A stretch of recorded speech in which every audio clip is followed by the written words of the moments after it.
అమెరికాలోని టెన్నెసీ రాష్ట్రంలో భారీ పేలుడు సంభవించింది. సైనిక మందుగుండు సామాగ్రి కర్మాగారంలో జరిగిన ఈ భారీ పేలుడు పెను విషాదాన్ని మిగిల్చింది.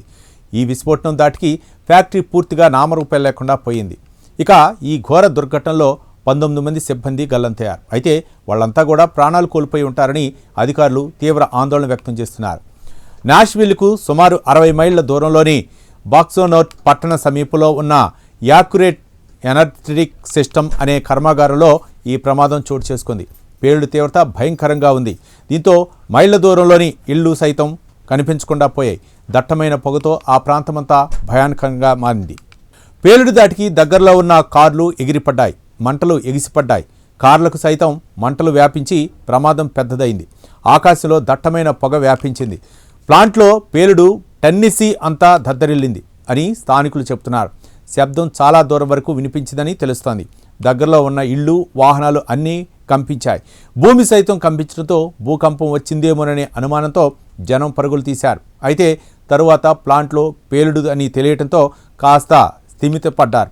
అయితే ప్రమాదం జరిగిన వెంటనే సహాయక బృందాలు అక్కడికి చేరుకున్నప్పటికీ మరిన్ని పేలుళ్లు సంభవించే అవకాశం ఉండటంతో మొదట లోపలికి వెళ్ళటానికి కూడా సిబ్బందికి భయపడ్డారు. అనంతరం పేలుడు పదార్థాల నిపుణులతో కలిసి శిథిలాల కింద చిక్కున్న వారి కోసం గాలింపు చర్యలు ముమ్మరం చేశారు. ప్రమాద స్థలాన్ని చూసిన ఆంప్రిస్ కౌంటీ పోలీస్ అధికారి క్రిస్ డేవిస్ కన్నీటి పర్యంతమయ్యారు. అక్కడ వర్ణించడానికి ఏమీ మిగలేదని, అంతా ధ్వంసమైపోయిందని అన్నారు. తన కెరీర్లో ఇంతటి విధ్వంసకరమైన పరిస్థితిని చూడలేదని ఆయన తీవ్ర ఆవేదన వ్యక్తం చేశారు. ఈ ఘటనలో కొందరు మరణించారని నిర్ధారించగలను అన్నారు.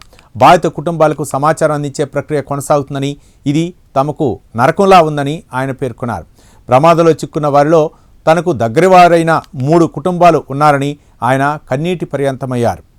అయితే ఈ పేలుడు గల కారణాలు ఇంకా తెలియరాలేదని అధికారులు తెలిపారు. దర్యాప్తు కొనసాగుతోందని, పరిసర ప్రాంతాల్లో ఏవైనా గుర్తు తెలియని శకలాలు కనిపిస్తే వెంటనే తమకు సమాచారం ఇవ్వాలని ప్రజల్ని కోరారు. ఈ ఘటనపై టెన్నెసీ గవర్నర్ బిల్ లీ స్పందిస్తూ, ఇది అత్యంత విషాదకరమైన సంఘటన, బాధిత కుటుంబాల కోసం ప్రార్థన చేయండి అని ప్రజలకు పిలుపునిచ్చారు. మరోవైపు FBI ఘటనా స్థలానికి చేరుకొని దర్యాప్తు చేపట్టింది. పేలుడు సంభవించిన యాక్యురేట్ ఎనర్జెటిక్ సిస్టమ్స్ కర్మాగారంలో పేలుడు పదార్థాల అభివృద్ధి, తయారీ, నిర్వహణ పనులు జరుగుతుంటాయి.